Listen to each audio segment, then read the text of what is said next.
Hello, Dr. James Bogash, Master of Health and Longevity and creator of Modern Health Myths. And in our our continuing education on pandemic health and immunity and how to better support your immune system in times of crisis or even times of small crisis, big panic, the conversation we're not having is how to support the immune system. So this entire series is all about that. Today we are on number 8, and we're going to talk about certain drugs, both prescription and over-the-counter, that will absolutely have a serious effect on your immunity.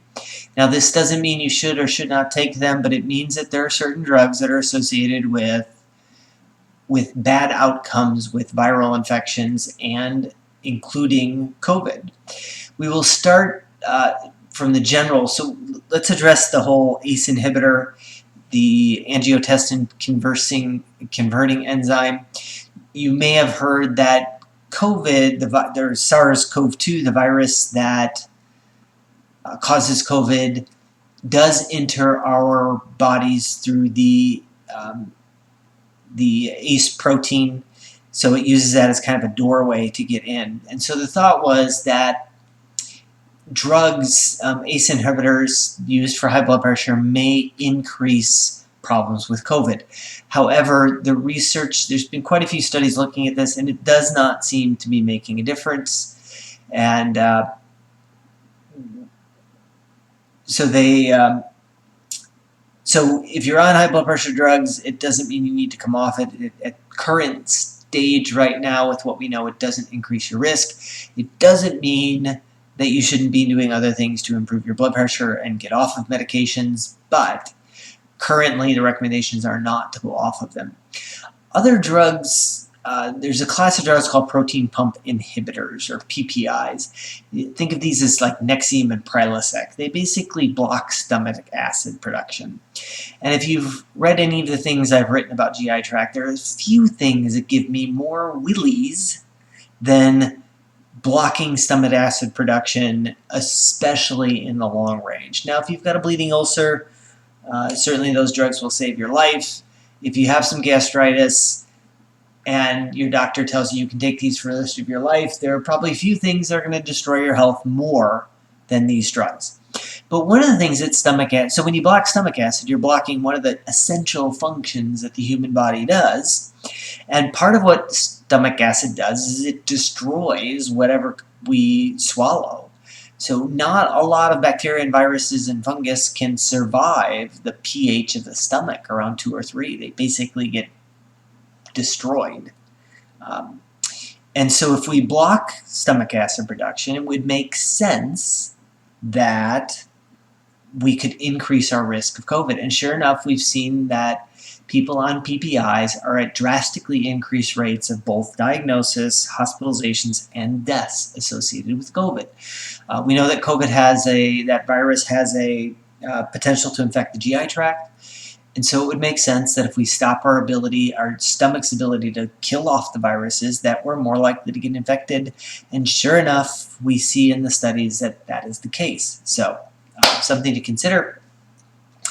The other thing, antibiotics, I can't, it's another one that cringes me, gives me the willies, causes me to cringe, and that's antibiotic use. And if you've got a renal infection or kidney infection or blood infection, it's not the time to start taking some uva ursa or cranberry to help. But we use antibiotics way too much in this society. I myself haven't taken any, gosh, I want to say I was 21, so some 30 years ago was the last time I took antibiotics. That was before I knew any better. But we hand them out like candy, and there's people that generally don't go 6 months or a year without a prescription for antibiotics. They devastate and destroy your body's own protective flora. And guess what helps us fight off viruses? You got it, your own protective flora. That includes the flora in the respiratory tract, in the GI tract, in the urinary tract, on your skin. Antibiotics will completely disrupt that. So there's a very good chance, we haven't looked at any studies, but I would not be surprised if we found that people have been on antibiotics in the past year or two and have not made efforts to restore the health of their own bacteria, that those people would be at increased risk of COVID-19, both infections, hospitalizations, and deaths. I'm very confident that that would be the case. And it's certainly, we know that antibiotics increase your risk of other respiratory infections, so why would this be any different? It probably isn't. The last one I will throw on the list are the antipyretics. So things that bring down a fever. Think Tylenol, acetaminophen, ibuprofen.